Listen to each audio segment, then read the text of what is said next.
Vamos à palavra que o Senhor tem para nos falar nessa manhã, ok? Nós temos falado durante esse mês no livro do profeta Oséias.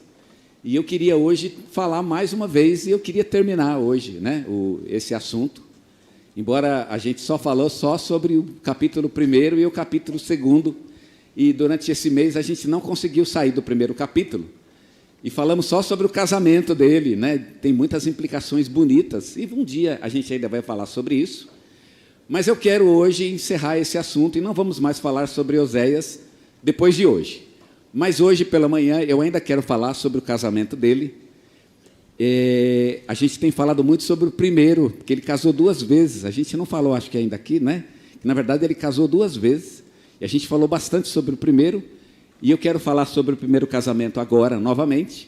E hoje à noite eu quero falar sobre o segundo casamento dele, que a gente ainda não tinha tido a oportunidade de falar sobre isso, mas esse vai ser o nosso tema do segundo casamento de Oséias à noite.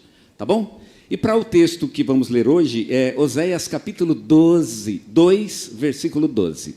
Oséias 2, 12. Esse é o texto que nós escolhemos para lermos aqui da palavra do Senhor.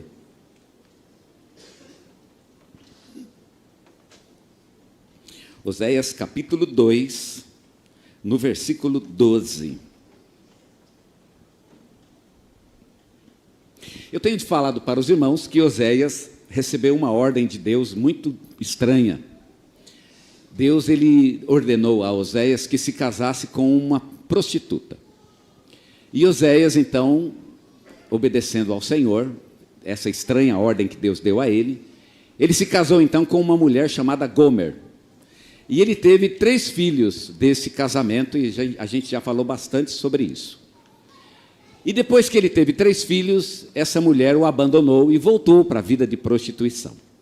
E Oséias então ficou sozinho, e através da dor de Oséias, o sentimento de traição que Oséias precisou passar, Deus falou através desse sentimento para o seu povo, colocando-se o próprio Deus como se fosse um Oséias, como se fosse um marido que se sente traído pela sua esposa, e Deus usa então esse sentimento para falar de como ele se sente quando nós o traímos com o nosso pecado.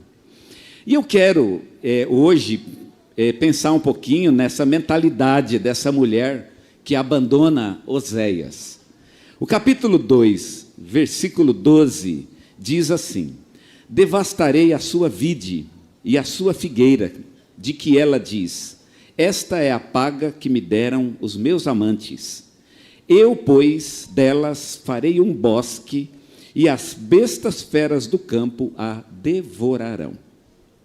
A gente falou sobre esse versículo na semana passada, ele fez parte dos nossos, foi uma das coisas que comentamos.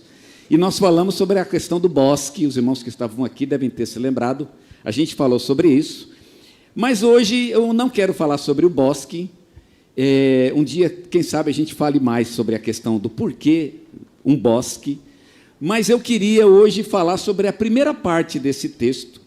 Quando essa mulher abandonou Oséias, ela disse a seguinte frase para ele: esta é a paga que me deram os meus amantes. Qual é a paga que deram os amantes? A paga está no início do versículo 12, que são a vide e a figueira. Eu devastarei a sua vide e a sua figueira, de que ela diz, esta é a paga dos meus amantes. Portanto, a vide e a figueira, seja a uva, e os frutos da figueira, em outras palavras, essas bênçãos materiais, é o que ela chama, então, de paga dos amantes. E eu quero pensar sobre esse tema, a paga dos amantes. O que significa a paga dos amantes? Eu acho estranha essa expressão, paga dos amantes. O diálogo que uma mulher tem quando ela vai abandonar o seu marido, ele é todo muito complicado, eu sei, e todo ele é um diálogo horrível. E é difícil a gente falar alguma coisa que realmente faça sentido, que tenha uma lógica, principalmente uma lógica espiritual. Mas essa ideia da paga dos amantes, realmente eu achei uma pérola nessa discussão. A paga dos amantes. O que significa paga dos amantes? Paga dos amantes significa o valor que você ganha por amar uma pessoa. A paga dos amantes é aquilo que eu ganho por amar alguém. Tá certo? Eu tenho um amante, e aí o meu amante me paga, e isso que ele me paga, portanto, é o que eu chamo então de paga dos amantes. E na hora que ela está se separando de Oséias, nessa discussão com Oséias, então surge esse diálogo e essa expressão. Eu estou me separando de vocês porque eu estou buscando a paga dos amantes. É interessante essa discussão, num diálogo que vai gerar a separação de um casamento, porque no meio desse diálogo, a ideia da paga dos amantes, ela sugere que ela vai ganhar com os amantes uma coisa que provavelmente ela não teria com Oséias. Eu quero algo que talvez você, Oséias, não possa me dar. Eu quero a paga dos amantes. Eu acho estranho, e isso é uma coisa que me soa estranho. Primeiro, porque na minha cabeça o amor é uma coisa que não devia ter uma paga. O amor não deveria ter um preço. Eu acho que se você ama uma pessoa, você deve dar o amor gratuitamente. Eu acho que minha esposa não deveria esperar que o meu amor tenha um preço. Ou eu não deveria esperar que o amor dela tenha um preço. Eu achava até então que o amor deveria ser uma coisa gratuita. Mas aqui a gente tem uma ideia de que o amor tem um preço. E de que ela agora está cobrando isso, né? Há um preço, eu deveria ganhar alguma coisa por amar alguém, e o que quer que eu tenha que ganhar, eu não ganho com você, eu quero ganhar com outra pessoa, porque você não dá aquilo que eu quero. Eu amo, eu quero o amor, mas eu quero aquilo que o amor, eu dou o meu amor, mas eu quero algo em troca. E pelo jeito Oséias não está correspondendo a esse amor, e ela procura outros amantes, exatamente por isso, porque ela quer, então, essa paga. A gente falou aqui da videira e da figueira, mas essa paga, ela pode muito bem ser sintetizada ali no capítulo 1, no versículo 12, como a gente já leu, inclusive, a gente já leu na semana passada, aqui no capítulo 1, no versículo 12, ela tinha dito, aqui no capítulo 2 de Oséias,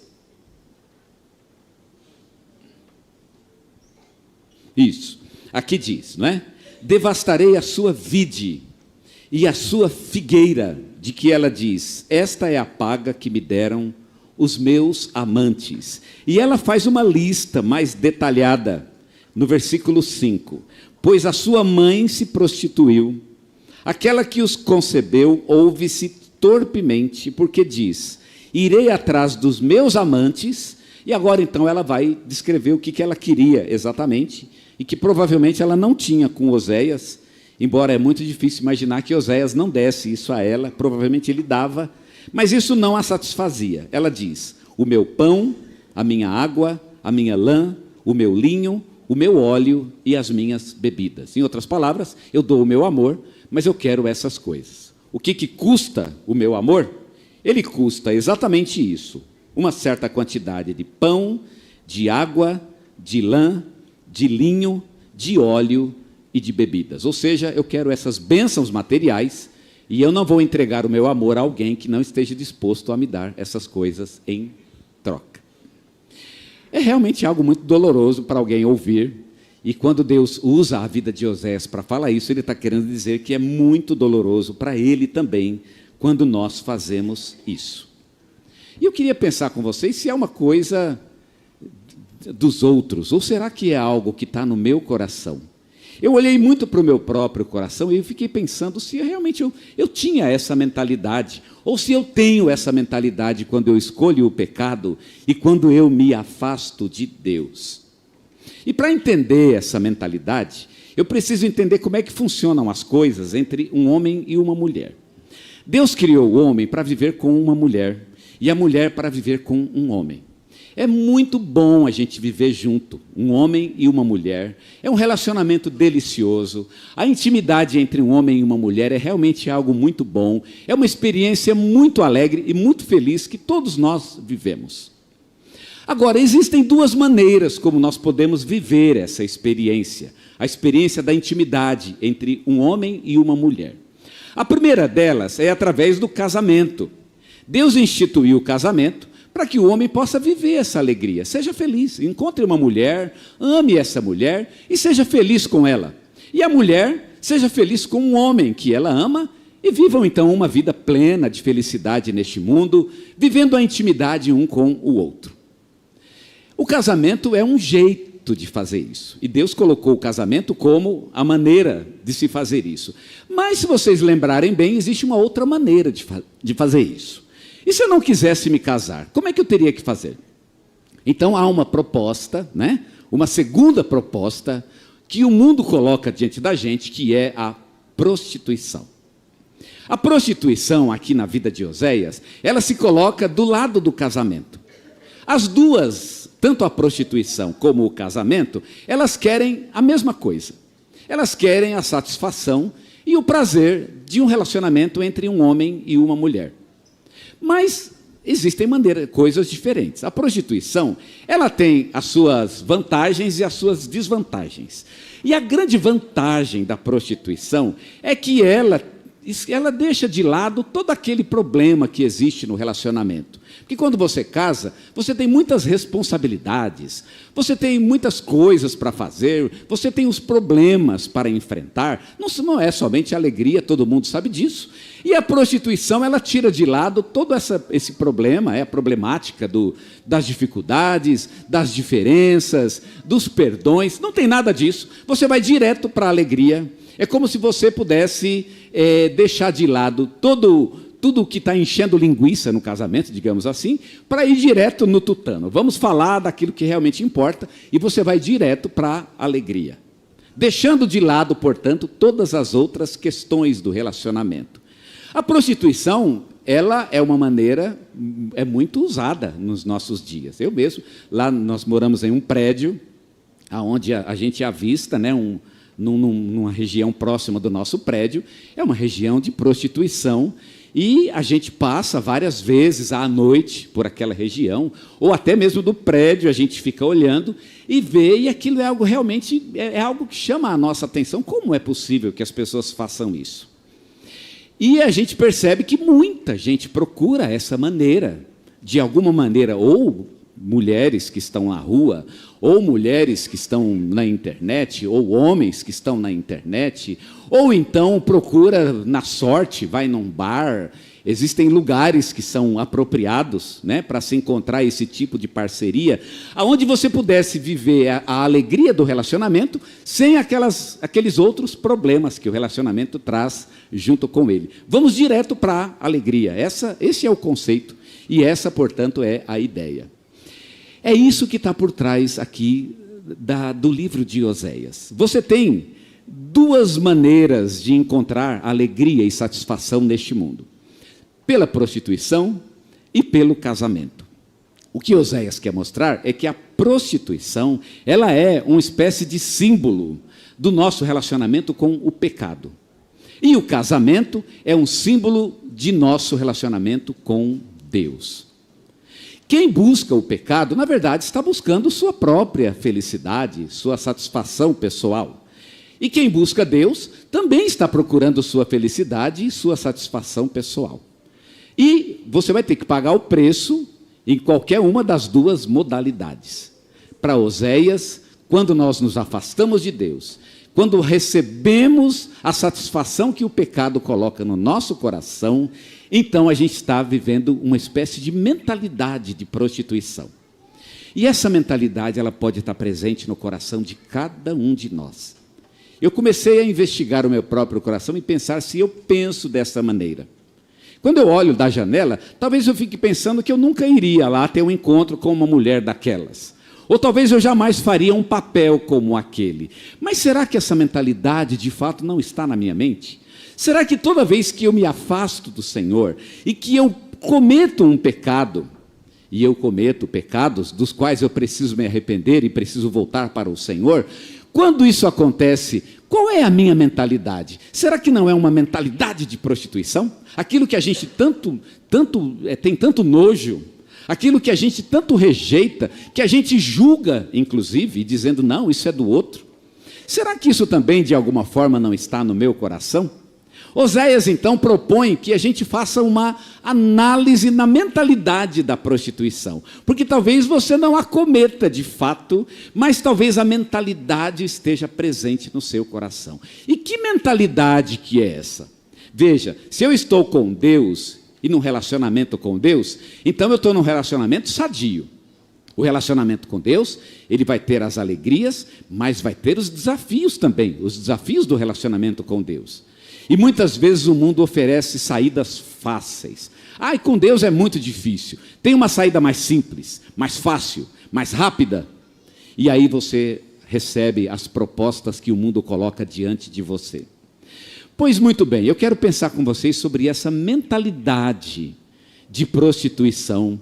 E eu quero que vocês entendam que muitas vezes isso pode estar no nosso coração. E que mentalidade que é essa e que Oséias nos propõe que pensemos a respeito disso? Primeiro, e eu quero destacá-la em 3 pontos que Oséias coloca no seu texto. Primeiro, é a mentalidade de ter que trabalhar por aquilo que se poderia ter de graça. Você tem que trabalhar por uma coisa que você podia ganhar de graça. Olha o versículo 5, o que é que diz? Pois a sua mãe se prostituiu. Aquela que os concebeu ouve-se torpemente, porque ela diz, irei atrás de meus amantes que me dão o meu pão, a minha água, a minha lã, o meu linho, o meu óleo e as minhas bebidas. Eu fiquei olhando essa lista, estudando essa lista, e fiquei me perguntando, ela não tinha isso na casa de Oséias? Será que Oséias era um marido tão ruim assim? Será que Oséias deixava ela passando fome? Será que Oséias fazia ela passar frio? Ela passava necessidade? Irmãos, eu duvido que essa mulher passasse necessidade. Ela tinha. Mas por que então o cérebro dela não registrava que ela já tinha essas coisas? Eu fiquei investigando qual é a ideia que está por trás desse argumento. Eu não sei se a ideia é que ela queria mais. Eu tenho pão, mas eu quero mais pão. Eu tenho pão para hoje, para amanhã e para o resto da semana, mas eu quero pão até o resto do mês, eu quero pão até o resto do ano. Será que é isso? Ela quer mais quantidade. Eu tenho lá uns 5 vestidos, mas eu quero 10. E talvez Oséias não esteja disposto a dar os outros 5. Será que é isso? Ela quer quantidade? Eu não entendi. Ela quer quantidade, ela quer mais coisas. Ou será que ela quer uma coisa que ela chame de dela? Vai ver que Oséias dá o pão para ela, mas vai ver que o pão é de Oséias, e na cabeça dela, não, isso não é meu, isso é do meu marido. Como uma mulher que fala, a casa não é minha, o carro não está no meu nome, o carro está no nome do meu marido. Agora eu quero um carro no meu nome. Será que ela quer no nome dela? Eu quero o meu nome no registro. É isso? Eu não entendi, sinceramente eu fiquei na dúvida. Eu não acredito que Oséias não desse isso para ela. Ele devia dar. Ela comia todo dia, tomava café da manhã, almoço, tinha o cafezinho da tarde e a janta. Ela quer mais o quê? Não, eu tenho que ir atrás dos meus amantes, porque eles me dão o meu pão. Mas como? Você quer pão? Filha, você tem pão aqui. Nós estamos falando de pão mesmo? Porque o pão está aqui, está na mesa. E com Oséias tem uma vantagem. Com Oséias, ela não precisa pagar nada. Está de graça. Mas ela quer pagar por uma coisa que ela poderia ter de graça. Pois muito bem, eis a mentalidade do amante. O amante é aquilo que procura o amante pela prostituição, né? Pela via da prostituição, é aquele que procura pagar por uma coisa que ele poderia ter de graça. O amor é uma coisa gratuita. Você não deveria ter que pagar por ele. Mas muita gente paga pelo amor, paga. O amor é pago. Meu irmão, é isso que o mundo nos oferece. O mundo nos oferece uma coisa paga. Você tem que pagar por aquilo. Nada vem de graça. E não é por outro motivo que o Evangelho chama a obra de Deus em nossas vidas de graça. É graça porque é de graça. Você não tem que pagar por isso. E por que essa mulher quer pagar por uma coisa que ela poderia ter de graça? Então, o que significa ter a mentalidade de prostituição? É a mentalidade que nos leva a trabalhar por uma coisa que nós poderíamos ter gratuitamente. Paulo, quando escreve aos Romanos, ele fala do salário do pecado. E ele contrasta o salário do pecado com o dom gratuito de Deus. A palavra dom significa presente. Por que eu teria que trabalhar para ganhar pelo salário do pecado? Quer dizer, eu tenho que trabalhar para ganhar alguma coisa, se eu poderia receber um presente gratuito de Deus. Um presente gratuito. De onde vem essa mentalidade? Eu olhei para o meu próprio coração e me perguntei, Deus, será que eu penso desse jeito? Toda vez que me afasto de Deus e busco o pecado, eu estou trabalhando por algo que eu poderia ter gratuitamente na presença de Deus. Essa é a mentalidade da prostituição. Ter que trabalhar por uma coisa que você poderia ter de graça. A segunda mentalidade, ou o segundo aspecto dessa mentalidade, é ter que procurar algo que está diante de si e que você pode ter a qualquer momento. Você tem que procurar algo. Quem quer a prostituição, não tem ela perto de si. A prostituição é algo que eu preciso buscar. Eu tenho que procurar. Onde é? Tem os lugares certos. Tem os endereços certos. E você tem que ir atrás desses endereços. Onde são? Talvez alguns saibam onde fica. Outros talvez aqui não saibam. Mas se você quiser, não é assim. Você não vai achar em casa. Em casa é outra coisa. Você tem que sair de casa e para onde eu vou? Vou para Mogi? Eu vou aqui para Poá? Você vai ter que procurar. Onde é o lugar? Quem é a pessoa? Procura. Geralmente o que busca a prostituição, ele entra num caminho de procura.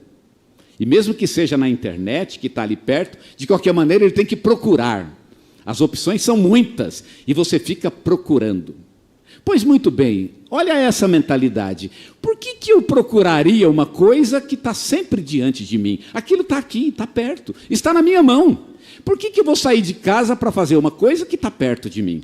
Tem um salmo que fala que a tua esposa será como videira frutífera ao redor da tua mesa. Já pensaram que coisa linda? Imagina uma videira frutífera ao redor da tua mesa. Eu não sei se a ideia é que a videira foi plantada dentro de casa, ou se você colocou a mesa no quintal, embaixo da videira. O fato é que você não precisa levantar da mesa para colher esses frutos. Eles estão ali próximos de você. É assim a nossa caminhada com Deus. Deus nos oferece coisas que estão ali diante de nós. Uma mesa farta. O salmista fala no Salmo 23, prepara uma mesa diante de mim. Deus prepara uma mesa e nos coloca uma comida farta, onde podemos aproveitar, onde podemos ser felizes naquele relacionamento com Deus. Está tudo pronto, está tudo diante da gente. A gente pode ter qualquer hora que quiser. Deus está próximo a qualquer hora, a qualquer momento. É só ajoelhar, é só buscar. Deus é nosso 24 horas por dia. E esse é o conceito do casamento, de que as pessoas estão ali próximas. Você não precisa procurar alguém que vai te dar alegria. A pessoa que te dá alegria está ali diante de você. E você pode viver essa alegria quando você quiser. É o conceito do casamento. Então, por que eu iria buscar uma coisa que eu teria que procurar por isso? Que não é, muitas vezes nem é tão fácil de achar. Você tem que ter muita paciência, porque é fácil se decepcionar nessa procura. É fácil se decepcionar com as escolhas. Pois muito bem, essa é a mentalidade do pecado. Toda vez que eu busquei o pecado e me afastei de Deus, o que está por trás é uma mentalidade de buscar uma coisa que eu tenho, que eu já tenho, que está presente, está diante de mim. Por que eu buscaria algo que está aqui, está perto, que eu posso usufruir a hora que eu quiser? Por que eu faria isso? Isso não tem sentido. Pois muito, é exatamente a ideia que Oséias nos propõe. Essa mentalidade não tem sentido. Se Deus nos oferece tanto e nos dá tanto, por que simplesmente não aproveitar aquilo que Ele nos dá? Eu acho que toda vez que a gente se afasta de Deus e opta pelo pecado, é como se Deus nos perguntasse, mas você quer exatamente o quê? O que você quer? E se você pudesse simplesmente verbalizar o seu desejo, Deus, na verdade eu queria isso. Você ia ter que confessar que você teria. Deus te daria de alguma forma. Sim, isso vai chegar a você, está presente. anda comigo, vive comigo. Os bens estão presentes a você, os bens deste mundo, os bens da eternidade. Deus coloca tudo isso diante de nós, e tudo isso tão próximo, tão presente, porque estão juntos com o Deus que vive, que anda conosco. Não há necessidade de procurar lá fora o que nós temos aqui na presença de Deus. A mentalidade da prostituição muitas vezes está em nosso próprio coração, e toda vez que nos afastamos de Deus, essa mentalidade, ela nos trai. E por fim, a última ideia, o último aspecto dessa mentalidade é ter que receber o desamor de alguém que você ama. E pior, procurar amor em alguém que você não ama. Não é uma relação de troca de amor de fato. Você pode dar o seu amor, mas não espere receber amor. Pelo contrário, você recebe desamor. No versículo 10 tinha dito: agora descobrirei suas vergonhas aos olhos dos seus amantes, e ninguém a livrará da minha mão. Vejam, os amantes agora não são mais amantes, porque na verdade eles desprezam. Você está com alguém que te despreza. Esse é o conceito. Por que eu estaria com alguém que me despreza? Qual é a mentalidade que levaria uma pessoa a procurar alguém que o despreza? Que tipo de carência é essa que me faz ficar contente com alguém que não tem apreço por mim? Ora, se eu vou me entregar a alguém, no mínimo, o mínimo que se pode esperar é que essa pessoa tenha apreço por mim, que me valorize. Não é isso que é excitante no amor? Não é isso que faz o amor ser tão bom, tão belo, tão bonito? Por que eu buscaria uma coisa diferente? Por que eu buscaria relação com alguém que me despreza? De onde? Qual é o combustível que mantém acesa a chama de uma relação onde o amor, de fato, não existe? Pois toda vez que eu nego a Deus, é isso que eu faço. Eu estou buscando relacionamento com alguém que não me ama, com alguém que não me quer. Eu estou buscando relacionamento com alguém que me despreza. Irmãos, o mundo nos despreza. O pecado não quer nada conosco, ele só quer nos usar. Então, por que eu optaria por ele? Por que eu deixaria numa relação onde eu sou amado, onde sou valorizado? Por que eu faria isso? Não há explicação para isso. É uma mentalidade de prostituição, e isso entrou no meu coração como um raio. Toda vez que me afasto do Senhor, e toda vez que eu opto pelo pecado, eu estou escolhendo um relacionamento com alguém que me despreza. E o pior, alguém que eu também desprezo. É como buscar algo com o que você não tem uma relação de amor. Você tem, na verdade, uma relação de ódio. Por que eu buscaria aquilo que eu não gosto? Paulo faz a mesma pergunta em Romanos capítulo 7. Aquilo que eu não quero fazer, é isso que eu faço. Porque eu já fiz 1000 vezes essa maldita coisa, esse maldito comportamento, e 1000 vezes eu fui infeliz. Já está provado que esse comportamento me leva para o mal, que esse caminho é ruim. Já foi mais do que comprovado que é um péssimo caminho, que só vai destruir minha vida, que vai me levar para o buraco, mas eu continuo voltando para ele.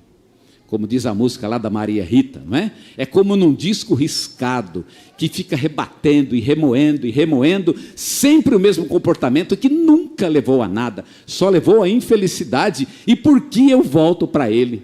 Eu já sei que longe de Deus é ruim, mas eu volto para esse caminho. Por quê? Por quê? Oséias nos propõe que seja uma espécie de mentalidade de prostituição que está presente no coração de todos nós. E nós precisamos ser purificados dessa mentalidade.